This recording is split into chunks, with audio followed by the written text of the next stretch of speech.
তুই তো পাস করিসনি, তুই ইংলিশে 0 পেয়েছিস। আরে মা, আমি তো 100 নাম্বারই করতে চাই, কিন্তু আমার ধারে কোনোভাবেই হচ্ছে না। তোর পড়াশোনা করতে হবে না, তুই ঘরে থেকে ঘর পরিষ্কার কর। দোষ ভাল লাগে না। মা আমাকে মোটে বোঝেই না। আরে এটা কি?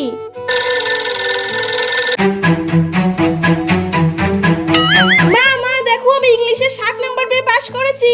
আরে এটা কোনো নাম্বার নাকি? তুমি কোনোদিনও ফুল মার্ক নিয়ে বাড়ি আসতে পারবে না। আরে মা, আমি কি করব বলো? তুমি যাও এখান থেকে, আমাকে একা থাকতে দাও। ধুর ছাই। আই অ্যাম জেইন। মা।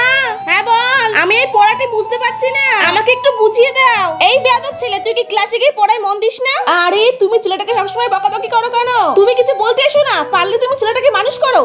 মা মা, এই দেখো আমি ইংলিশে 100 তে 100 পেয়েছি। আরে তুমি মিথ্যে কথা বলছো কেন? এই নাম্বার তো তুমিই বসিয়েছো।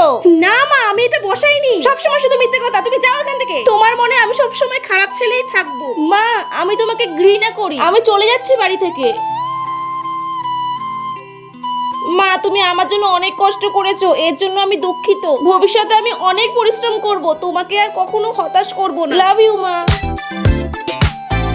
হ্যালো চিন্টুর মা। চিন্টু পরীক্ষায় অনেক উন্নতি করেছে, এবার 100 তে 100 পেয়েছে।